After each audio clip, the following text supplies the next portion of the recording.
है WhatsApp group का link आप खुद ज्वाइन कर लेना, मैं प्रोवाइड करा दूँगी। तो चलिए फ्रेंड्स, यहाँ पे देखो हमारे जो क्वेश्चन है बहुत ही बेस्ट क्वेश्चन है। और देखो इंग्लिश और हिंदी दोनों ही जो है लैंग्वेज में हमारा MCQ है। फर्स्ट क्वेश्चन है choose the correct statement about development. तो विकास के विषय में सही यहाँ पे हमें कथन का चूज करना है और क्वेश्चन जो है विकास के थ्रू है। विकास देखो बहुत ही बेहतरीन क्वेश्चन है और स्पेशली बालकों का जो विकास होता है कैसे होता है, विकास की डेफिनेशन अगर हम यहाँ पे थोड़ा आपको बताएं तो वही जो कि यहाँ पे माँ के गर्भ से स्टार्ट होती है और जब तक आपकी डेथ नहीं हो जाती निरंतर तब तक चलते रहते। विकास सभी जो है यहाँ पे बच्चों में, बालकों में, यहाँ पे कोई भी है, कोई बड़ा बंदा है, कोई भी हो सकता है, सभी में क्या होता है आपका इक्वल नहीं होता, बराबर नहीं होता, असमान होता है, अलग अलग दौरों पर होता है।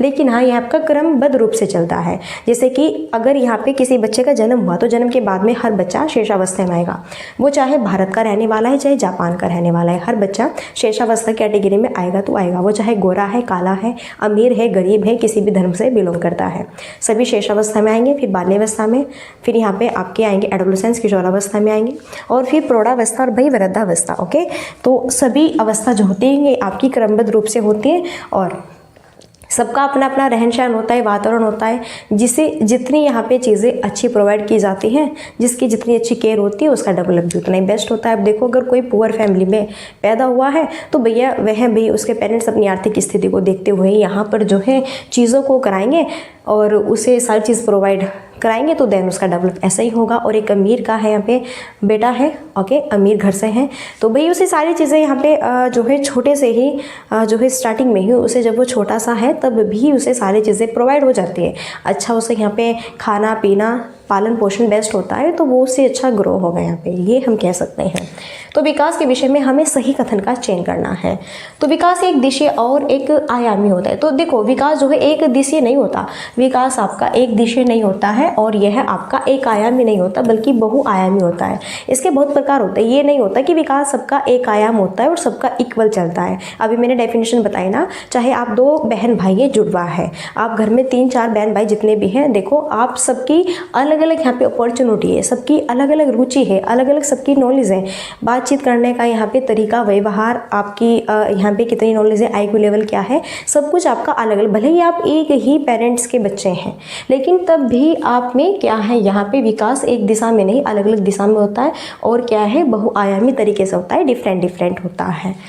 और विकास पूर्ण रूप से अनुवांशिकता से योजनाबद्ध है। ये कह रहे हैं कि विकास पूर्ण रूप से ओनली हेरिडिटी पर ही डिपेंड करता है। क्या भैया सिर्फ और सिर्फ हेरिडिटी पर ही डिपेंड करेगा कि बस जैसे पेरेंट्स है वही सेम टू सेम वही यहाँ पे होगा और कुछ नहीं। भैया जब बच्चे का जन्म हो जाता है, जन्म के बाद में जब बालक यहाँ पे अपने संसार में, अपने समाज में अनुकूलन करता है तो भैया यहाँ पे वह अपना वातावरण के साथ भी योजनाबद्ध होता है। तो हेरिडिटी और इन्वायरमेंट दोनों से यहाँ पर वह अट्रैक्टिव होता है। तो ये भी गलत है। सभी व्यक्ति एक ही आयु और गति के विकास पड़ाव को, सभी व्यक्ति कह रहे हैं कि एक ही आयु और एक ही पड़ाव प्राप्त करते हैं। मानो यहाँ पे अभी 2 बच्चों ने जन्म लिया है ना, और देखो ये जो बालक है ये भी सेम होगा, ये बालक ये भी सेम होगा, तो ऐसा थोड़ा ही होता है। सभी क्या होते हैं भैया, डिफरेंट होते हैं। ओके, सो यहाँ पे करेक्ट आंसर होगा कि विकास क्या होता है, परिवर्तनीय होता है। विकास चेंज होता रहता है आपका, क्या कभी कम है कभी ज़्यादा। और हाँ जो शेषावस्था होती है इस समय जो है बच्चों का जो डेवलप होता है ना बहुत बेस्ट होता है, काफ़ी फास्ट ग्रो करता है। फिर बाल्यावस्था में आके थोड़ा धीमा होता है, फिर जैसे ही एडोलेसेंस आती है, किशोरावस्था की स्टेज आती है, फिर और बहुत फास्ट होना स्टार्ट हो जाता है। तो इस तरह से कम धीमा, और सॉरी यहाँ पे कम धीमा तो एक ही है, ओके, धीमा ज़्यादा इस तरह से होता है मेनली। आई होप समझ आ गया होगा। आगे बढ़े, ज़्यादा टाइम वेस्ट नहीं करेंगे, बी ऑप्शन करेक्ट है। सेकंड क्वेश्चन स्क्रीन पर है, बेस्ट क्वेश्चन, मस्त एकदम। यहाँ पे क्वेश्चन है कि निम्न में से विकास का कौन सा सिद्धांत प्रस्तावित करता है कि बच्चे अपनी भुजाओं पर उंगलियों से पहले मांसपेशियों पर नियंत्रण कर पाते हैं। और ये जो क्वेश्चन है ना, मैंने अभी जो आपको यहाँ पे CDP क्लास ली थी, देन उसमें क्वेश्चन मैंने थोड़ा रॉन्ग बताया था। ओके, इसका सही आंसर्स मैं आपको बताऊंगी, इसलिए मैं यहाँ पे एक बार फिर से इसे डिस्कशन कर रही हूँ। अधोगामी सिद्धांत शीर्षगामी तथ्यों की स्वतंत्रता का सिद्धांत है, पदानुक्रम एकीकृत सिद्धांत है। देखो विकास का कौन सा सिद्धांत प्रस्तावित करता है कि बच्चे अपनी भुजाओं पर उंगलियों से पहले मांसपेशियां नियंत्रण कर पाते हैं। यानी कि विकास को हम दो भागों में डिवाइड करते हैं, एक आपका शीर्षगामी होता है, एक है यहाँ पे अधोगामी। शीर्षगामी जो होता है वो सिर से पैर की ओर होता है और जो अधोगामी होता है या केंद्र से परिधि की ओर होता है। ओके, यानी कि मेनली जैसा अगर हम बात करें यहाँ पे एक बालक है तो एक बालक की पहले जो यहाँ पे जो उसका क्या है कमर है, कमर की जो रीढ़ की हड्डी है, पहले उस बालक की रीढ़ की हड्डी का अंदर के जो यहाँ पे पार्ट है उसका डेवलप होगा, बाद में यहाँ पे यानी केंद्र से परिधि की ओर पहले उसकी रीढ़ की हड्डी का डेवलप होगा, बाद में यहाँ पर उसकी जो कमर की ऊपर की यहाँ पे जो यहाँ पे खाल है फिर बाद में उसका डेवलप होगा। यही चीज़ कह रहे हैं कि बालक पहले उंगलियों पर नियंत्रण करने से पहले अपनी भुजाओं पर नियंत्रण करेगा। अब अगर हमें लिखना है तो पहले अपनी भुजाओं को देखेगा, मुझे किस तरह मोड़नी है, इधर करनी है उधर करनी है, कैसे मुझे इसका एंगल बनाना है, और फिर यह है अपनी भुजाओं पर नियंत्रण कर पाएगा पहले, फिर बाद में उंगलियों पर नियंत्रण कर पाएगा। तो ये चीज़ हमारी क्या होगी, अधोगामी सिद्धांत के थ्रू आएगी। और उस समय मैंने उस सेशन में शीर्षगामी सिद्धांत बताया था, सो यहाँ पे मिस्टेक था वो। ओके, तो सही आंसर अधोगामी सिद्धांत यानी कि केंद्र से परिधि की ओर। अभी बताया ना कि सबसे पहले बालक लिखने से पहले यहाँ पे गेंद फेंकना सीखेगा, यानी कि अपनी भुजाओं पर नियंत्रण करेगा। ओके, किस पर, अपनी भुजा पर, वहाँ पर इस पर नियंत्रण करेगा और फिर ये चीज़ फिक्स करेगा कैसे, किस एंगल में, किस माध्यम से लिखना है, एजेटिक उस तरीके से। क्लियर है ना, आई होप समझ आ गया होगा। देखो बिल्कुल आपकी भाषा में पढ़ाऊंगी, सिंपल यहाँ पे लैंग्वेज होगी, ये नहीं कि हम एक यूट्यूबर है और आप यहाँ पे ऐसे ही, ऐसा कुछ नहीं भैया, हम सभी एक फैमिली है, भाई बहन है और मस्त से बढ़िया क्लासेस यहाँ पे हम इंजॉय करेंगे।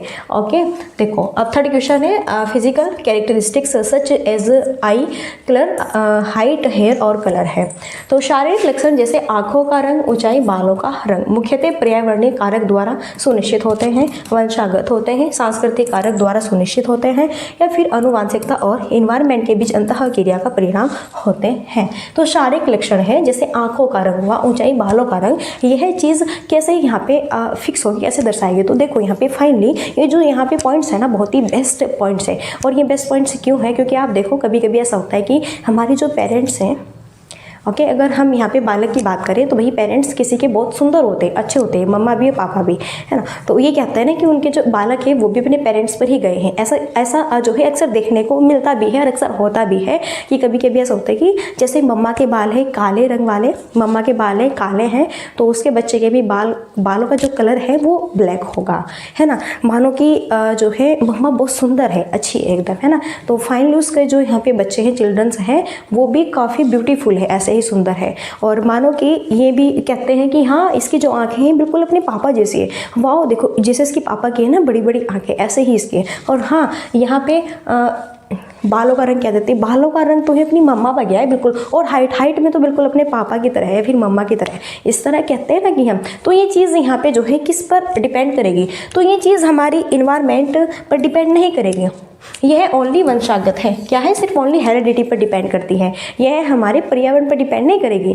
ओके, देखो जब ऐसा होता है ना कि कभी कभी भैया चाहे उंगली है, पैर है, हाथ है, या फिर यहाँ पे हमारी नोज़ है, आंखें है, लिप्स है, या फिर यहाँ पे ईयर है ना, चिक्स है, या फिर फाइनली और भी यहाँ पे ठीक है पार्ट्स हो सकते हैं। तो ये कहते हैं ना कि हाँ ये तो बिल्कुल अपनी मम्मा की तरह है, ये अपने जो है फादर की तरह है। कभी कभी तो हूबहू बच्चे इस तरह होते हैं कि जैसे उसकी मम्मा होती है ना, हूबहू सेम टू सेम वही कॉपी सी हो जाते हैं कि हाँ वाह बिल्कुल ऐसे ही देखने में अपनी, या फिर अपने पापा की तरह होते हैं। तो ये चीज़ हमारी क्या सिर्फ ओनली हेरिडिटी पर डिपेंड करेगी। तो इन्वायरमेंट का इसका कोई मतलब नहीं है। इन्वायरमेंट का मतलब जब होता है जब यहाँ पे बच्चा अपनी समाज संस्कृति के साथ में ढल के कुछ अलग एक्टिविटीज़ करता, तब यहाँ पे हमारा होता इन्वायरमेंट ओनली। तो ये चीज़ कि भैया रंग उसकी तरह है, फलाना उसकी तरह है, ढिमकाना उसकी तरह है, तो ये चीज़ ओनली हेरिडिटी पर डिपेंड करती है, न कि इन्वायरमेंट पर। तो ये यहाँ पर आप फिक्स रखें और यहाँ से क्वेश्चन स्पेशली बनता है। ओके, इसलिए बी ऑप्शन करेक्ट है। नेक्स्ट है the primary in situation for socialisation of children is. तो बच्चों के सामाजिकरण की प्राथमिक संस्था है विद्यालय, जनसंचार, धर्म और परिवार। तो बच्चों के सामाजिकरण की प्राथमिक संस्था क्या है, और ये क्वेश्चन मैं आपको बिल्कुल एक बहुत ही बेसिक से रूल में समझाती हूँ। बेसिक सा जो रूल होता है हमारा, देखो सामाजिकरण का जो प्राथमिक संस्था है, प्राथमिक संस्था। तो भाई प्राथमिक संस्था में तो परिवार आता है, और अगर परिवार भी ऑप्शन में नहीं है और ऑप्शन में अगर माँ है ना, तो भैया माँ से बढ़कर इनसे अनमोल शब्द कोई और हो ही नहीं सकता, तो फिर ये होगी, वरना तो फैमिली है ही। और फिर जो ये जनसंचार है, धर्म है और विद्यालय, ये आपकी सेकेंडरी में आएगी, द्वितीय में आएगी। ओके, द्वितीय सामाजिक गण की द्वितीय यहाँ पे संस्था है। तो बच्चों के सामाजिक गण की भी प्राथमिक संस्था, आप मुझे खुद बताएं, जब बच्चे का यहाँ पे जन्म होता है, बच्चा जन्म लेता है, तो उसकी सारी देखभाल, और भाई आपको बताए ना छोटे बालक की कितनी देख रेख होती है, और टाइम टाइम पर कभी उन्हें जो है टॉयलेट कराओ, कभी पोटी कराओ, बहुत सारे उनके वर्क होते हैं, है ना, नहलाओ धुलाओ, क्लॉथ्स वगैरह पहनाओ, सिंपली है, बता रहे हैं ओपन खुल के, है ना भाई, सारी चीज़ें पता होना चाहिए। सो बताओ कौन करेगा, स्कूल करेगा कि यहाँ पे बताओ क्या धर्म करेगा, है भाई, बच्चे तुम्हारे, हम क्यों पालन पोषण करें, बताओ जनसंचार वाले करेंगे या फिर विद्यालय में छोड़ के आओगे कि बच्चे हमारे और जाओ आप इनका पालन पोषण करो, क्यों भैया, क्यों करे वो, तो कौन करेगी, हमारी फैमिली करेगी, और फैमिली में भी भैया कौन करेगी, मम्मा, माँ करेगी, बहुत अनमोल शब्द है। ओके, सो बच्चों की सामाजिक गण की प्राथमिक संस्था है यहाँ पे क्या, परिवार। देखो मैं बेसिक रूप से इसलिए समझा रही हूँ जिससे कि आप भूले ना और समझ पाए। अगर कभी कभी ऐसा हो ना कि आप कंफ्यूज हो गए, तो मेरी बात याद रख लेना कि हाँ भाई, जो स्टार्टिंग वाली प्राथमिक संस्था है यहाँ पे, प्राथमिक यानी कि पहले, तो स्कूल में थोड़ा है ना उसका पालन पोषण होगा, घर पे करेंगे, ओके, उनके पेरेंट्स करेंगे, फैमिली करेंगे, तो इसलिए परिवार होगा। एस्थेटिक समझ आ गया होगा, सिंपली तरीके से मैंने समझाने की कोशिश की। आगे बढ़ते हैं, नेक्स्ट देखो स्क्रीन पर 5 क्वेश्चन है, बेस्ट क्वेश्चन है, मस्त। यहाँ पे एक बच्चा सिर्फ मूर्त वस्तुओं के साथ ही समस्याओं का समाधान कर सकता है, उसकी समस्या समाधान की यह विशेषता किस स्तर के अंतर्गत आती है। संवेदी गामक अवस्था है, पूर्व संक्रियात्मक है, मूर्त संक्रियात्मक, औपचारिक संक्रियात्मक अवस्था है। तो ये जो यहाँ पे आपका क्वेश्चन है ना, मोस्टली ये क्वेश्चन आपका जीन प्याजे से रिलेटेड है। आप जानते हैं यहाँ पे एक बहुत ही बेस्ट सा यहाँ पे जो है मनोवैज्ञानिक है हमारे बीच में, जो कि जीन प्याजे हैं। कहाँ के रहने वाले थे, स्विट्जरलैंड के रहने वाले थे। इस चीज़ को भी आप थोड़ा ध्यान रखें। और इन्होंने खुद के अपने बच्चे पे एक्सपेरिमेंट किया था कि बच्चे कैसे सीखते हैं। बच्चे खुद एक्टिविटी के आधार पर, खुद अनुभव, खुद यहाँ पर कार्य एक्टिविटी, खुद सक्रिय होकर कार्य करते, खोजबीन करते हैं। एक सबसे बेस्ट यहाँ पे शब्द रहता है, वो है खोजबीन। तो बालक खुद खोजबीन के माध्यम से खुद एक्टिव होकर चीज़ों को सीखते हैं अपनी जो है सोसाइटी में और अपने इन्वायरमेंट में, पर्यावरण में। ओके, सोसाइटी की बात नहीं करते, इन्वायरमेंट की बात करते हैं। ओके, क्लियर है। फिर ये यहाँ पे 4 अवस्थाएं बताते हैं। देन यहाँ पे जो फर्स्ट वाली है वो है संवेदी गामक अवस्था, इधर लिखा हुआ भी है। फिर सेकंड यहाँ पर जो है पूर्व संक्रियात्मक अवस्था है। थर्ड यहाँ पर रहती है मूर्त संक्रियात्मक अवस्था। 4 यहाँ पर रहती है अमूर्त संक्रियात्मक अवस्था। इसकी टाइमिंग भी यहाँ पे देखो 0 से 2 साल की है, यहाँ पे 2 से 7 साल है, यहाँ पे 7 से 11 साल है, यहाँ पे 11 से 18+ साल है। ओके, इतनी चीज़ें यहाँ पे क्लियर है ना, कोई भी इशूज़ नहीं है, होना भी नहीं चाहिए। अब यहाँ पे देखो, एक बच्चा सिर्फ मूर्त वस्तु के साथ ही समस्या को समाधान कर सकता है। एक बालक है और सिर्फ वह मूर्त जो यहाँ पर अवस्था होती है, मूर्त हम किसे कहते हैं, जो चीज़ ओनली हम देखकर ही फिक्स कर सकते हैं। मानो कि यहाँ पे क्या है, एक टोकरी है। चलो मानो यहाँ पे चलो टोकरी ले लो, कुछ भी ले सकते हैं। मानो यहाँ पे एक टोकरी सी है, ओके भाई, जैसी बनी है बनी है। ओके, मानो कि इसमें हमने जो है 6 क्या रखे यहाँ पे जो है 6 मैंगो है। ओके, छोटे छोटे से बना दो, चलो जैसे भी बनते हैं। 1 2 3 4 5 6, ठीक है। 6 यहाँ पे क्या है, मैंगो है, आम है। तो इस टोकरी में 6 आम रखे हैं। तो हम जब बालक को ये कहेंगे कि बताओ टोकरी में देखकर कितने आम हैं, तो बालक देखकर ही यहाँ पर इसे बता सकता है फाइनली। और बालक जब टोकरी में देखेगा, और हमने टोकरी में 6 जो है मैंगो रखे हुए हैं, और बालक देखेगा 1 2 3 4 5 6 है यहाँ पे। तो जब बच्चा सिर्फ और सिर्फ यहाँ पे मूर्त चीज़ों से ही कनेक्टेड हो पाएगा। तो यही मूर्त का मीन्स होता है, जो चीज़ें हम ओनली देखकर ही बता सकते हैं। अगर टोकरी में आम न है, और अगर हम बालक को ये क्वेश्चन पूछे कि बताओ अगर आपके पास में 10 आम है, अगर आपके पास में 10 आम में 10 आम में से 3 आम आपने अपने भाई को दे दिए, तो अब बताओ आपके पास कितने आम बचे। तो ये क्वेश्चन आपका चले जाएगा औपचारिक संक्रियात्मक अवस्था में, यानी कि अमूर्त में। और जो अमूर्त का मतलब होता है, अमूर्त का मतलब होता है आपका जो चीज़ें दिखाई नहीं देती, और वो हमें अपने दिमाग में चिंतन, तर्क वितर्क के माध्यम से करनी होती है। और यहाँ पे ये बच्चा जो है सिर्फ और सिर्फ मूर्त वस्तु के ही ही साथ में अपनी समस्याओं का समाधान कर पाता है, और जो चीज़ इसे सामने दिख रही है उसे ही एस्थेटिक बता सकता है और फालतू यह नहीं बता पाएगा। तो इसलिए कह रहे हैं यहाँ पे, फिर मेनली मैंने एग्जांपल दिया कि टोकरी में हमने 6 आम रखे हैं, फिर हम बच्चे से पूछेंगे कि गिन के बताओ टोकरी में कितने मैंगो है, तो बच्चा कहेगा 1 2 3 4 6, तो उसका आंसर होगा 6, यानी कि मूर्त अवस्था में है बालक। ओके, सही आंसर मूर्त संक्रियात्मक अवस्था होगा। आई होप समझ आ गया होगा। नेक्स्ट देखो, एक बच्चे ने यह मानसिक विचार बना लिया है कि वे सभी जीव जिसके पंख हैं और उड़ सकते हैं वे पक्षी हैं। तत्पश्चात उसने एक चित्र पुस्तिका में एक चमगादड़ देखा और उसे स्तनधारी कहने की बजाय पक्षी ही कहा। इस स्थिति में ज्ञान निर्माण की इस प्रक्रिया को क्या कहते हैं? समावेशन है, समायोजन है, क्रमबद्धता है या फिर संरक्षण है? तो एक बच्चे ने, एक बालक है, यह मानसिक विचार, देखो एक बालक है और उसने अपने मन में यह यहाँ पे धारणा बना ली, यह मानसिक विचार बना लिया है, ये जो छोटा सा नन्हा सा प्यारा सा बालक है कि सभी जीव जिनके पंख होते हैं, यानी कि सभी जो जीव है ना जिनके पंख होते हैं, जो उड़ते हैं, जिनके पंख होते हैं, में सभी क्या है, इन्होंने यहाँ पर कहा, क्या कहा कि सभी पक्षी, ठीक है, जिनके क्या होते हैं भैया, पंख होते हैं। तो जिनके भी पंख होते हैं जो उड़ सकते हैं उन्हें यहाँ पर इन्होंने संज्ञा दी पक्षी की। ओके, फिर यहाँ पर इन्होंने एक चमगादड़ देखा। चमगादड़ क्या है, जबकि स्तनधारी है, लेकिन यहीं पर जो चमगादड़ देखा, चमगादड़ के भी क्या है भैया, पंख है कि नहीं? बिल्कुल है। तो यहाँ पे चमगादड़ के भी इन्होंने पंख देखे इस बच्चे ने, और जो चमगादड़ है वह एक पक्षी नहीं जबकि क्या है, एक स्तनधारी है। तो इसलिए यहाँ पे इस बच्चे ने यहाँ पे इसको, चमगादड़ को भी क्या कहा, यहाँ पे स्तनधारी कहने की बजाय इसे भी पक्षी ही कहा। चमगादड़ को भी क्या कहा, बालक ने पक्षी ही कहा, क्योंकि देखो फाइनली एक यहाँ पे छोटा बालक है और वह ये जानता है कि जो भी यहाँ पर सभी जीव होते हैं जिनके पंख होते हैं, जो जीव है और जिनके पंख होते हैं वे सभी क्या होते हैं, यहाँ पे वे सभी पक्षी की श्रेणी में रखे। तो चमगादड़ है, उसके भी भैया क्या है, यहाँ पे पंख है, तो इसने पक्षी को भी किस में रखा, यहाँ पे सॉरी तो इसने चमगादड़ को भी किस में रखा, पक्षी की ही संज्ञा दे दी, क्योंकि इसके भी क्या है, यहाँ पे पंख इसे दिखाई दे। तो जिस भी जीव के इसे पंख दिखाई देंगे उन सबको यह पक्षी की श्रेणी में रख रहा है बालक। तो इसने अपने मानसिक स्तर में कैसी धारणा फिट कर ली है, तो इसने यहाँ पे ये चीज़ समावेशन कर ली है अपने दिलो दिमाग में, बैठा ली इसने जो है बालक ने। छोटे जो नन्हे मुन्ने से प्यारे से छोटे छोटे बालक होते हैं ना, तो वो ऐसे ही होते हैं, अगर कुछ भी यहाँ पे एक जैसी चीज़ से देखते हैं ना तो उसे एक ही समझते हैं।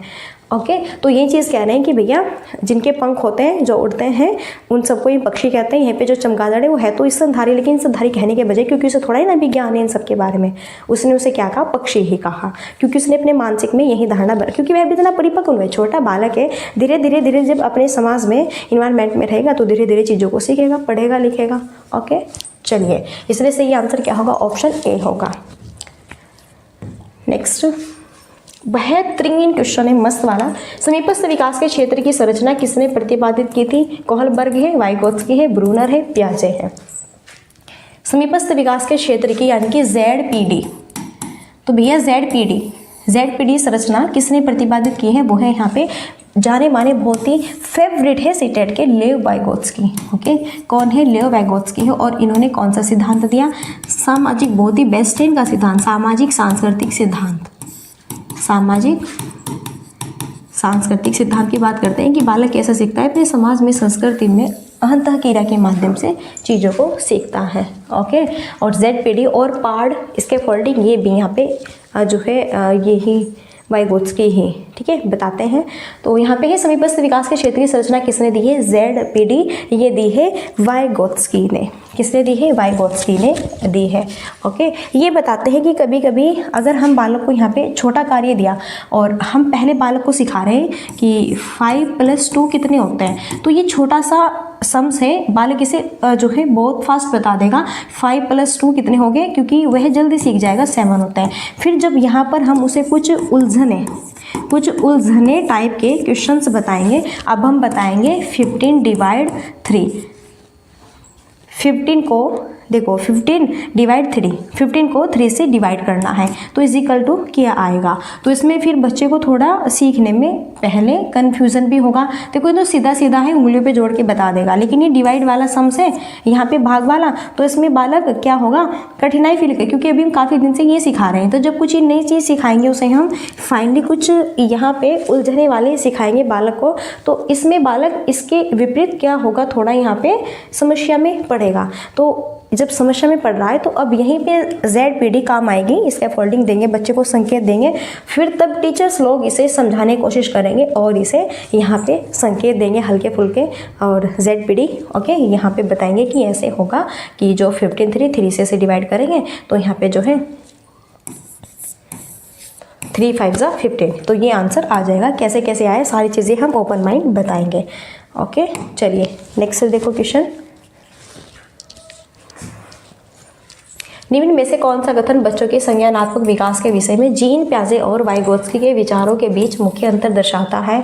देखो यहाँ पे कौन सा कथन है जो कि बच्चों के संज्ञानात्मक विकास के विषय में जीन प्याजे और यहाँ पे वाइगोत्स्की के विचार, हमें इनके बीच एक मुख्य डिफरेंस बताना है। तो जीन प्याजे क्या समझते हैं? फाइनली चीज़ अच्छी है, बेस्ट है। देखो जीन प्याजे संज्ञानात्मक विकास का सिद्धांत देते हैं, और जीन प्याजे क्या कहते हैं कि बालक जो होते हैं खोजबीन के आधार पर स्वयं सीखते हैं। यहीं पर जो वाइगोत्स्की जाने माने बहुत ही फेवरेट है सीटेट के मनोविज्ञानी, ये क्या कहते हैं? ये कहते हैं कि जो बालक होते हैं समाज में, संस्कृति में इंटरेक्शन, अंतःक्रिया के माध्यम से ही चीज़ों को सीखते हैं बेस्ट। ओके तो प्याजे बच्चों की स्वतंत्र प्रयासों द्वारा जगत को अनुभव करने पर जोर देते हैं। तो जोर शब्द ये तो वैसे भी गलत हो गया, इसलिए हम इसे आगे नहीं भी पढ़ेंगे, क्योंकि जोर ये थोड़ा है कि भाई यहाँ पे सिर्फ बच्चों को हम फोर्स ही कर रहे हैं, नहीं करना है तो करना है, भाड़ में जाए भाई, क्यों करें हम ऐसा। प्याजे बच्चों को सक्रिय स्वतंत्र जीव के रूप में देखते हैं, जबकि वाइगोत्स्की उन्हें मुख्यतः वातावरण द्वारा, भाई देखो ये जीव के रूप में थोड़ा ही देख रहे हैं बालकों को। क्या बात है भैया, तुम तो यहाँ पे बिल्कुल इन्हें पशु पक्षी बना रहे हो। प्याजे भाषा को बच्चे के संज्ञानात्मक विकास के लिए महत्वपूर्ण मानते हैं, जबकि वाइगोत्स्की संज्ञानात्मक विकास के जैविक पक्ष पर बल देते हैं। प्याजे के अनुसार बच्चे अपने मार्गदर्शन के लिए स्वयं से बात कर सकते हैं, जबकि वाइगोत्स्की के लिए बच्चों की बात आत्म केंद्रियता का घोतक है। तो फाइनली ये चीज़ भी गलत है। I hope C option best है। क्यों बेस्ट है बिल्कुल मैं यहाँ पे बताऊंगी। एक मिनट थोड़ा मैंने गलत बता दिया। एक मिनट सॉरी।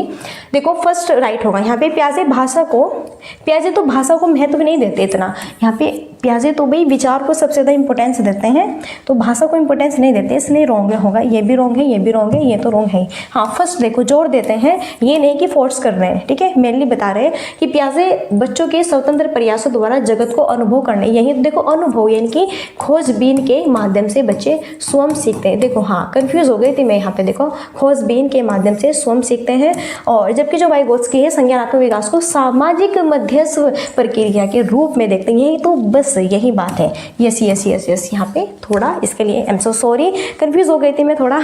ओके ऑप्शंस को देखे काफ़ी लॉन्ग ऑप्शंस हैं, तो थोड़ा यहाँ पे माइंड कंफ्यूज में हो गया था।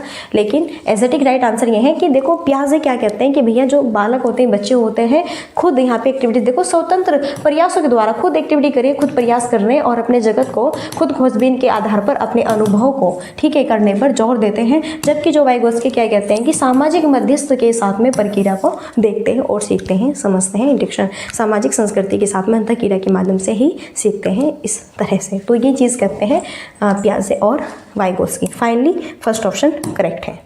आगे बढ़े नेक्स्ट देखो क्वेश्चन है यहाँ पे बेस्ट मस्त क्वेश्चन है। देखो भी फातिमा तर्क करती है कि आपको ईमानदार होना चाहिए क्योंकि इससे आपके माता पिता आप पर गर्व करेंगे। फातिमा कोहलबर्ग के नैतिक चिंतन के किस चरण में है? सामाजिक अनुबंधन अभिनवीकरण है, कानून व्यवस्था अभिनवीकरण है, यहाँ पे गुड बॉय गुड गर्ल्स है, या फिर दंड आज्ञा पालन अभिनवीकरण है। क्वेश्चन से ही हमें यहाँ पे जो है फाइनली समझ आ रहा है सारी चीज़ें। अगर यहाँ पे कोहलबर्ग की बात करते हैं तो ये भी बहुत ही बेस्ट है और काफ़ी जाने माने हैं सीटेट के लिए। कोहलबर्ग ने कौन सा सिद्धांत दिया? नैतिक विकास का सिद्धांत यहाँ पे दिया है। कौन सा नैतिक विकास का सिद्धांत यहाँ पर इन्होंने दिया है? और इनके 3 यहाँ पर क्या है चरण है, और उन 3 चरण में 6 क्या है उनके उपचरण हैं। ओके पहला है इनका यहाँ पे परंपरागत, फिर यहाँ पर है पूर्व परंपरागत, फिर है उत्तर परंपरागत। ओके फाइनली इसमें भी यहाँ पे 2 है इनके उपचरण, इसमें भी 2 उपचरण, इसमें भी 2 उपचरण है। अब देखो 3 तो यहाँ पर क्या है इनके चरण है, अस्तर है, और 2 यानी कि 6 क्या है यहाँ पे उपचरण है। तो क्लियर है, समझ आ गया। अब देखो यहाँ पे क्या कहना चाह रहे हैं कि जो फातिमा है तर्क करती है कि आपको ईमानदार होना चाहिए। फातिमा है यह कह रही है कि आपको ईमानदार होना चाहिए, अच्छा इंसान होना चाहिए, क्योंकि इससे आपके माता पिता आप पर गर्व करेंगे। तो यहाँ पर ये बात देखो ना, तो कह रहे हैं कि सामाजिक अनुबंधन, समाज की बात नहीं, कानून की भी बात नहीं है क्वेश्चन में, दंड भी की बात नहीं है यहाँ पर। तो कह रहे हैं कि ईमानदार होना चाहिए, यानी कि बेस्ट अच्छा होना चाहिए। यहाँ पे फातिमा यह तर्क करते हैं कि आपको ईमानदार होना चाहिए, आपका व्यवहार अच्छा होना चाहिए सबके साथ में, जिससे कि आपको सभी यहाँ पर ये कहे कि हाँ ये लड़की बहुत अच्छी है, ये लड़का बहुत अच्छा है। कहते हैं ना जिसका व्यवहार अच्छा होता है तो उसे कहते हैं कि हाँ उसका फलाने का लड़का है, फलाने की लड़की बहुत ही अच्छी है, बहुत अच्छा व्यवहार है बेचारी का, बहुत अच्छा व्यवहार है उसका भी, उसका वो जो यहाँ पे फलाने का लड़का है, इस तरह से। तो भैया आपका व्यवहार अच्छा है, आप सबका सम्मान करें, बुजुर्गों का सम्मान करें, सबको सम्मान दें, अपने पेरेंट्स को, सबसे जो इम्पोर्टेंट है हमारे लिए हमारे पेरेंट्स, उनको सम्मान दें, वो सबसे बेस्ट है। तो यहीं पे यही कह रहे हैं कि ये जो फातिमा यही कह रही है कि अगर आप ईमानदार होंगे तो आपके पेरेंट्स को आप पे गर्व होगा, वो आपको यहाँ पे बहुत ही बेस्ट कहेंगे, चाहे आप लड़की है चाहे लड़का है, कुछ भी है यहाँ पे। ओके, तो ये आएगा अच्छा लड़का अच्छी लड़की की अभिनय भी करना। और बताओ आज के दौर पे कौन नहीं चाहता कि हमें सब अच्छा ही कहे, कोई नहीं चाहता कि हमें बुरा कहे, लेकिन वह हमारे व्यवहारों पर, दूसरे के व्यवहारों पर डिपेंड करता है। बाई चांस ऐसा भी होता है कि अगर अगले बंदे का व्यवहार हमारे साथ में अच्छा नहीं है तो फिर हमें बुरा बनना भी पड़ता है, तो वो एक सिचुएशन है। लेकिन अगर कोई अगले वाला बंदा अच्छा है और हम फिर बुरे बनने, तब हम गलत हैं। तो इसलिए हमें ये तो होता है कि सामने वाले को देखकर ही हमारा व्यवहार यहाँ पे होता है, लेकिन कभी कभी ऐसा होता है कि सामने वाला बहुत अच्छा है लेकिन हमारा व्यवहार गलत है, कभी ऐसा होता है कि हमारा व्यवहार अच्छा है लेकिन सामने वाला बहुत गलत है, इस तरह से भी। ओके, सारी चीज़ें यहाँ पे सी ऑप्शन करेक्ट होगा। चलिए नेक्स्ट देखो, क्वेश्चन है कक्षा में सकारात्मक उपकारी अधिगम माहौल, कक्षा में सकारात्मक उपकारी अधिगम माहौल निर्मित करने के लिए निम्न में से क्या मददगार रहेगा? सभी विद्यार्थियों को सहभागिता के समान अवसर देना, योग्यता आधारित अटल समूह बनाना, कक्षा में केवल उच्च उपलब्धि हासिल करने वाले बच्चों पर ध्यान देना, विद्यार्थियों को किसी भी तरीके से उच्च अंक प्राप्त करने के लिए उत्तेजित करना। तो कक्षा में सकारात्मक उपकारी अधिगम माहौल है, तो उसे निर्मित करने के लिए इनमें से क्या मददगार रहेगा? तो कक्षा में एक पॉजिटिव यहाँ पे जो है माहौल है, तो इस वजह से जो है यहाँ पे सबसे बेस्ट ऑप्शन से क्या होगा? तो सभी विद्यार्थियों को सहभागिता के समान अवसर दें, या फिर उनकी योग्यता के आधार पर उनमें तुलना क्रिएट करें, फिर कक्षा में केवल जो शब्द है तो सीटेट का वैसे भी रॉन्ग होगा, या फिर विद्यार्थी को किसी भी तरीके से उच्च अंक प्राप्त करने के लिए उत्तेजित कर रहे हैं, आप यहाँ पे भी तुलना कर रहे हैं, आप ये फोर्स कर रहे हैं कि नहीं भाई तुझे बहुत ज़्यादा मार्क्स लेके आने उस बच्चे से, तो भाई तुम टीचर हो, तुम्हारे लिए सभी बच्चे समान हैं, तो तुम कैसे यहाँ पे तकनीक अपना रहे हो कि अपने ही क्लास के स्टूडेंट से ये बात कह रहे हो कि हाँ तुझे अच्छे मार्क्स लाने, तुझे अच्छे मार्क्स लाने, उसके साथ तुलना कर रहे हैं, तो आप गलत टीचर्स हैं, ध्यान रखें। और यहाँ पे केवल हम आपकी IQ लेवल, आपकी उपलब्धि के आधार पर ही आपको यहाँ पे आपकी हेल्प कर रहे हैं या फिर आपके ऊपर ध्यान दे रहे हैं, ये भी यहाँ पे क्या है चीज़ गलत है मोस्टली। और ये भी कि हम यहाँ पे आपकी योग्यता कैपेसिटी के आधार पर तुलना कर रहे हैं। भाई छोटा बच्चा है, फर्स्ट क्लास में ये, तो भी आप उसकी क्या योग्यता देखें, क्या कैपेसिटी देख रहे हैं आप उसके, अभी उसका इतना डेवलप थोड़ा ही ना हुआ है, डेवलप कराने के लिए तो यहाँ पे आपके पास में स्कूल में पढ़ने के लिए आया है, तो अभी ये भी चीज़ गलत है। सही क्या होगा? सभी विद्यार्थियों को सहभागिता के समान अवसर देना, तो वही आपकी कक्षा सकारात्मक रूप से बेस्ट होगी, वही आपकी पॉजिटिव यहाँ पे अधिगम एक माहौल क्रिएट करेगी जिसमें आप भी सभी बच्चों का सम्मान करेंगे, उनके धर्म का भी, उनकी क्षेत्रीय भाषा का भी, मातृभाषा का भी, उनकी बोलचाल का, रहन सहन का, सभी प्रकार से। तो तभी यहाँ पे बेस्ट होगा कि जब आप सभी स्टूडेंट्स के प्रति सहभागिता दर्शाएंगे और समान यहाँ पे अवसर देंगे और सभी को इक्वल मानेंगे। ओके, चलो नेक्स्ट देखो, फिर नेक्स्ट क्वेश्चन है बेस्ट, यहाँ पे मस्त क्वेश्चन रहेगा नेक्स्ट। निम्नलिखित में से प्रगतिशील शिक्षा की प्राथमिक विशेषता कौन सी है? बार बार पेपर पेंसिल आधारित परीक्षा से अधिगम का आकलन है, परीक्षा में उच्चतम अंक प्राप्ति पर बल है, पाठ्यचर्या और आकलन में लचीलापन है, बाह्य उत्प्रेरकों का बार बार इस्तेमाल है। तो इनमें से प्रगतिशील शिक्षा की प्राथमिक विशेषता कौन सी? प्रगतिशील शिक्षा की वहीं देखो प्रगतिशील शिक्षा है जिसमें कि सभी बच्चों का हम समान रूप से यहाँ पे क्या करते हैं, डेवलप करते हैं, विकास करते हैं और अच्छा पढ़ाते हैं, लिखाते हैं, सभी को ऑप्शन भी देते हैं। तो इसकी एक प्राथमिक विशेषता कौन सी हो सकती है? तो वही चीज़ है, देखो कि हम बाह्य उत्प्रेरकों का बार बार इस्तेमाल करने से बच्चे ऊब जाते हैं कि बार बार सिर्फ और सिर्फ हम एक ही चीज़ यहाँ पे करा रहे हैं और एक ही चीज़ से हम उन्हें सिखा रहे हैं। मानो एग्जाम्पल के तौर पे हम कह रहे हैं कि हाँ तुम्हें 5 बार बाहर घूमना है और वहाँ पे जाना है और तुम समझ जाओगे, 5 बार बाहर जाना है, घूमना है, तुम समझ जाओगे। तो ऐसा कुछ नहीं है, ऐसा नहीं करना है। पाठ्यचर्या और आकलन में लचीलापन देखते हैं। परीक्षा में क्या, अगर आप परीक्षा में उच्च यहाँ पे हाई मार्क्स लेके आएंगे, उस पर बल दे रहे हैं, आप बच्चे को लगातार फोर्स कर रहे हैं, नहीं सीता तुझे अच्छे मार्क्स लेके ही आने हैं, अगर तू अच्छे मार्क्स नहीं लेके आए ना तुझे स्कूल से निकाल देंगे। हाँ राम बेटा तुझे अच्छे मार्क्स लेके आने हैं, अगर तुम अच्छे मार्क्स नहीं लेके आए ना तुम्हें भी हम स्कूल से बाहर निकाल देंगे। यानी कि आप बच्चों को फोर्स कर रहे हैं, भले ही उसका इतना IQ लेवल है या नहीं है, वो समझ पा रहा है कि नहीं, वह इसका अर्थ भी जानता है कि नहीं। अगर तुम निरंतर अपने आप से फोर्स करने पर लगे हो तो ये चीज़ भी गलत है। कह रहे हैं बार बार पेंसिल आधारित परीक्षा से उसका आकलन करेंगे, बार बार उसकी आप यहाँ पे परीक्षा ले रहे हैं, तो भैया इसमें भी बच्चा क्या होगा, उबेगा भी। और वह यहाँ पर थोड़ा अगर देखो उससे नहीं भी बन पा रहा है, फिर आप उसे कह रहे हैं कि तुझसे कुछ नहीं हो रहा, ये वगैरह फलाना कुछ आप उसे बोल रहे हैं, तभी बच्चा यहाँ पे क्या होगा, अगर वह थोड़ा बहुत कुछ करना भी चाह रहा है बेचारा तब भी नहीं करेगा। तो बेस्ट होगा पाठ्यचर्या और आकलन में लचीलापन होना चाहिए। आप अगर आपकी प्रगतिशील कक्षा है, आप सभी बच्चों का बेस्ट यहाँ पे जो है विकास करना चाहते हैं, तो उसके साथ साथ में पाठ्यचर्या और आकलन में लचीलापन होना चाहिए। जो भी आप सिखा रहे हैं बच्चों के यहाँ पे अनुकूल हो, उनके जो है जो उनकी कैपेसिटी, IQ लेवल, उनकी क्षमता, उनकी क्लास को देखते हुए अगर आप फर्स्ट क्लास के बालकों को पढ़ा रहे हैं तो उसका पाठ्यक्रम 3rd क्लास वाला नहीं होना चाहिए, फर्स्ट क्लास का लेवल का ही होना चाहिए, बिल्कुल यहाँ पे इजी, एकदम बेसिक। ओके, तो यही चीज़ यहाँ पर है। नेक्स्ट है भैया देखो,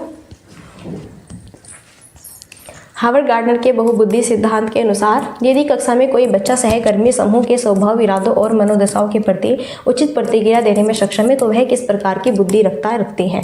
शारीरिक गति संवेदी बुद्धि है, अंतःव्यक्तिक बुद्धि है, अंतःव्यक्तिक बुद्धि है, संगीतीय बुद्धि है। तो बहुत ही बेहतरीन, ये भी जाने मारे यहाँ पे सीटेट के एक होनहार यहाँ पे मनोवैज्ञानिक है हावर्ड गार्डनर, और इन्होंने कौन सा सिद्धांत दिया? बहुबुद्धि का सिद्धांत दिया। यहीं पर कह रहे हैं यदि कक्षा में कोई बच्चा सहकर्मी समूह के स्वभाव, इरादे और मनोदशाओं के प्रति उचित प्रतिक्रिया देने में सक्षम है। एग्जाम्पल के तौर पर अगर मैं बात करूं यहाँ पे कि देखो एक ग्रुप है 1 2 3 4 5 6 7 8 9 10, मानो कि ये ग्रुप है, समूह है और इसमें 10 बालक बैठे हुए हैं। 10 बालक आपस में समूह अंतःक्रिया कर रहे हैं। इनमें कोई एक बालक ऐसा है जो कि इन सबकी या फिर किसी एक बंदे की बातों को, बिल्कुल उसकी मनोदशाएं क्या कहना चाह रहा है, क्या नहीं कहना चाह रहा है, बिल्कुल प्रॉपरली बहुत ही बेस्ट तरीके से समझ लेता है। यानी कि उसके अंदर की, उसकी अंतःआत्मा की बात को जब समझ लेता है, यानी कि दूसरों के मनोदशा, स्वभाव, भाव, विचार क्या उत्पन्न हो रहे हैं, उसे जब यह बच्चा समझ यहाँ पे जाएगा, इसका मतलब यहाँ पर क्या होगा कि इस बच्चे में देखो यहाँ पर कौन सी बुद्धि है, इस बच्चे में यहाँ पर है भाई कौन सी, यहाँ पर होगी अंतःव्यक्तिक बुद्धि। यानी कि जब दूसरों के व्यवहार को हम समझ लेते हैं, है ना, इनमें थोड़ा कन्फ्यूज़न होता है, अंतःव्यक्तिक बुद्धि या फिर ये वाला। ओके, जब हम दूसरे के व्यवहार को, मनोदशा को अच्छे से समझ लेते हैं तो वहाँ पर अंतःव्यक्तिक बुद्धि यहाँ पर होगा। क्लियर है? तो ये चीज़ बहुत ही इम्पोर्टेंट रहती है। अब ये जो हावर्ड गार्डनर है, ये क्या कहते हैं कि भैया जो मानव होते हैं इनमें ये नहीं कि सिर्फ ओनली एक ही जो है बुद्धि है, भिन्न भिन्न टाइप्स की बुद्धि हो सकती है, सबको अलग अलग रुचि होती है। जैसे आपके यहाँ पे जो सिंगर है कुमार सानू है यहाँ पे सिंगर आपके, और भी यहाँ पे बहुत सिंगर है ना, तो उनकी क्या है रुचि है कि हमें सिंगर बनना है, उनका लेवल है, उन्हें IAS की तरफ नहीं उनका जो है रुझान है, उन्हें एजुकेशन की टाइप भी नहीं जो है रुझान है कि हाँ मुझे IAS ही बनना है। और कुछ ऐसे हैं कि जिसे एजुकेशन के फील्ड में बहुत ज़्यादा रुचि है कि हाँ मुझे IAS बनना है तो बनना है, बन के निकलना है, डॉक्टर बनना है तो बनना है, MBBS बनना है, बेस्ट यहाँ पे एकदम, वो भी गवर्नमेंट तो बनना है, वो बनेगा स्पेशल। और अगर किसी को यहाँ पे प्राकृतिक चीज़ों से लगाव है तो वह नेचुरल, प्राकृतिक खोजबीन जो करते हैं, जो वैज्ञानिक होते हैं, सांस्कृतिक होते हैं, तो वो बनते हैं। तो सबकी जो बुद्धि का लेवल होता है वो डिफरेंट होता है, अलग अलग। ऐसा ही मैच खेलते हैं, क्रिकेट प्लेयर होते हैं, इनकी भी अलग बुद्धि होती है यहाँ पे। तो इनकी जो सोच है वो प्लेइंग की तरफ है, खेल की तरफ अट्रैक्टिव है। इसलिए जो यहाँ पे सबकी अलग अलग इंटेलिजेंस होती है, बुद्धि, ये नहीं कि सिर्फ ओनली। तो जो मैंने कहा कि क्रिकेट खेलने वाला ये शारीरिक गति में आ गया, अब खेल नहीं तो हमारी इसमें पर्सनैलिटी है ना, हमारा शारीर जो फिजिकल है बेस्ट, एकदम बढ़िया लचीलापन, एकदम जो है फुर्तीला है ना, तो इसमें सारी चीज़ें आपकी ही रहती है और जो है एकदम खेलने में परफेक्ट होने चाहिए, बढ़िया प्रैक्टिस, तो वो शारीरिक बुद्धि में होगा। फिर नेक्स्ट देखो, व्यवसाय की संपत्ति को पढ़ाते समय मोनिका ने विद्यार्थियों को पुरुष और महिलाओं को गैर पारंपरिक कार्य करते हुए फ्लैश कार्ड दिखाए, तो इस युक्ति से उसके छात्रों में जेंडर रूढ़िवादिता को प्रोत्साहन मिलेगा, जेंडर रूढ़िवादिता में लचीलेपन को प्रोत्साहन मिलेगा, जेंडर तारतम्यता को प्रोत्साहन मिलेगा, जेंडर आधारित प्रतिमान का निर्माण होगा। तो देखो, व्यवसाय के संपत्ति को पढ़ाते समय मोनिका ने विद्यार्थियों को पुरुष और महिलाओं को गैर पारंपरिक कार्य करते हुए फ्लैश कार्ड दिखाए। इस युक्ति से वो क्या कर रही है, तो जेंडर रूढ़िवादिता को प्रोत्साहन मिलेगा या फिर जेंडर रूढ़िवादिता में लचीलेपन का प्रोत्साहन मिलेगा। तो यहाँ पे हमें ये जो है बताना है। ये क्या हुआ लगता है यहाँ पे जो है नेटवर्क इशू है। तो फ्रेंड्स फर्स्ट यहाँ पे आप इस क्वेश्चन का आंसर बताइए कि सही आंसर यहाँ पे क्या होगा। बेस्ट क्वेश्चन है, मस्त। यहाँ पे क्या ये जेंडर रूढ़िवादिता को प्रोत्साहन दे रही है कि फिर जेंडर रूढ़िवादिता में लचीलेपन को प्रोत्साहन दे रही है। तो जो यहाँ पे व्यवसाय की संपत्ति को पढ़ाते समय मोनिका जो टीचर्स है विद्यार्थियों को पुरुष और महिलाओं को गैर पारंपरिक कार्य देती है। यहाँ पे गैर पारंपरिक कार्य मीन्स यहाँ पे समझो महिला है और पुरुष है। महिला को यह कार्य देती है बाहर का और पुरुष को कार्य देती है यहाँ पे ये कि आपको देखो, जैसे यहाँ पे पुरुष है, एक मिनट, देखो जैसे यहाँ पे पुरुष है ना, और यहाँ पे है महिला, यहाँ पे है पुरुष और यहाँ पे है महिला, और गैर पारंपरिक कार्य दे रही है।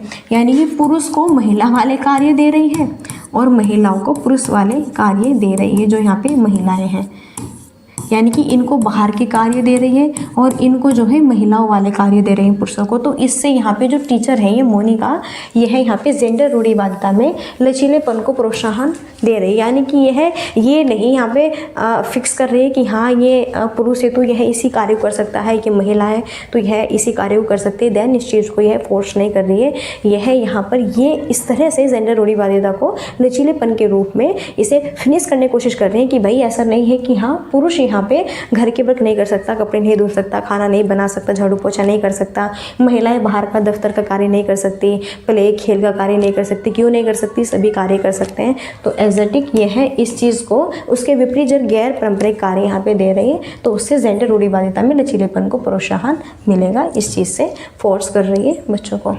आगे देखो यहाँ पे फिर बेस्ट क्वेश्चन है यहाँ पे, निम्न में से कौन सा क्वेश्चन उच्च श्रेणी चिंतन नहीं है? विशेषण है, निरूपण है, रचना है, प्रत्यय स्मरण है। तो इनमें से कौन सा क्वेश्चन उच्च श्रेणी चिंतन वाला नहीं है, जिसमें हम उच्च श्रेणी चिंतन करते हैं? विशेषण है, निरूपण है, रचना है, यहाँ पे होगा प्रत्यय स्मरण। क्या होगा? देखो प्रत्यय स्मरण ये आपका उच्च श्रेणी चिंतन वाला नहीं है। जो यहाँ पे प्रत्यय स्मरण है ये इस तरह से है, बाय द वे जैसे आपने कुछ सीखा हुआ है, कुछ चीज़ फाइनली आपने कुछ रटी हुई है या फिर कुछ सीखा हुआ है और उसे एज ए टिक आप अपने दिमाग में पूर्ण नॉलेज के आधार पर उसी के ही आधार पर कुछ नया सीख रहे हैं, करने की कोशिश कर रहे हैं, फिर कर रहे हैं, तो वही होता है क्या? प्रत्यय स्मरण, याद कर रहे हैं। ठीक है, तो ये होगा आपका। नेक्स्ट देखो 15 क्वेश्चन है, निम्न में से कौन सा मानदंड निर्देशित आकलन है? अधिगम के निम्नतम स्तर को मानक निर्धारित करने वाला परीक्षण है या फिर सत्मकता को आकलन आधार मानने वाला परीक्षण है? जेड स्कोर को आकलन आधार मानने वाला परीक्षण है वह परीक्षण जो विद्यार्थियों को क्रम प्रदान करे। इनमें से कौन सा मानदंड निर्देशित आकलन है? तो अधिगम के निम्नतम स्तर को मानक निर्धारित करने वाला परीक्षण है। देखो कभी कभी ऐसा होता है कि हम कुछ चीज़ सीख नहीं पा रहे हैं, या तो हम कुछ सीख नहीं पा रहे हैं, हमारा जो स्तर है उसमें थोड़ा आपका लेवल क्या है, कम है, स्लो है। तो जब हम उसे बेस्ट यहाँ पे रूप देते हैं, एक सीखने के प्रति उसे जागृत करते हैं, या फिर हम निम्न स्तर को मानक निर्धारित करने वाला परीक्षण यहाँ पर देते हैं, तो वह आपका मानदंड निर्देशित आकलन के अंतर्गत आएगा। कभी कभी क्या अक्सर ऐसा होता है, और कभी कभी तो होता ही, और बच्चों के साथ में तो अक्सर होता ही है कि भाई बालकों को अगर हम सिखा रहे हैं तो कभी बाल बालक सीखने के लिए उत्तेजित नहीं हो पाते, सीख नहीं पाते, निम्नतम स्तर है उनका, तो फिर उन्हें किस तरह से, किस माध्यम से सिखाना है, कैसे उन्हें ढालना है कि वो बेस्ट तरीके से यहाँ पे सीखे और कर पाए चीज़ों को। ओके, तब हम उन्हें सीखने के प्रति अगर निम्न स्तर है उसे एक मानक निर्धारित करने वाला परीक्षण देंगे, जिससे वो बेस्ट यहाँ पे रुचि ले और चीज़ों को करे और समझे और सीखे। इसलिए यहाँ पे जो है ए ऑप्शन करेक्ट होगा। सो लास्ट में ये क्वेरी है, लाइक शेयर एंड सब्सक्राइब की नोटिफिकेशंस आपको तभी मिलेगा जब आप चैनल को सब्सक्राइब करेंगे। तो फ्रेंड्स, अब आप मुझे बताएं क्लास आपको कैसी लगी। आई होप आपको बेस्ट लगी होगी, अच्छी यहाँ पे लगी ही होगी। अगर नहीं लगी तो भी आप बता सकते हैं। और अभी जो मैंने यहाँ पे कराया है, अगर आपको ये PDF चाहिए तो आप जो है यहाँ पे जो ये व्हाट्सअप नंबर है 7505890761, आप इस पर मुझे मैसेज कर सकते हैं, मैं खुद आपको ऐड कर दूँगी। अगर आपको PDF चाहिए तो ही कर सकते हैं, एक्स्ट्रा मैसेज जो करेगा वो ब्लॉक भी कर दिया जाएगा। देखो, फालतू मैसेज नहीं करना एक्स्ट्रा, कोई डाउट्स है या फिर PDF चाहिए, कुछ क्वेश्चन है, कुछ क्वेरी है, कुछ पूछना है, तो बिल्कुल आप मैसेज कर सकते हैं। ओके, मैं आपको ज्वाइन कर दूंगी ग्रुप में। तो चलिए फ्रेंड्स, अब यहीं पर हम मिलते हैं नेक्स्ट सेशन में, और तब तक के लिए so thanks for watching, keep study and bye bye, take care, जय हिंद, जय भारत, नमस्कार।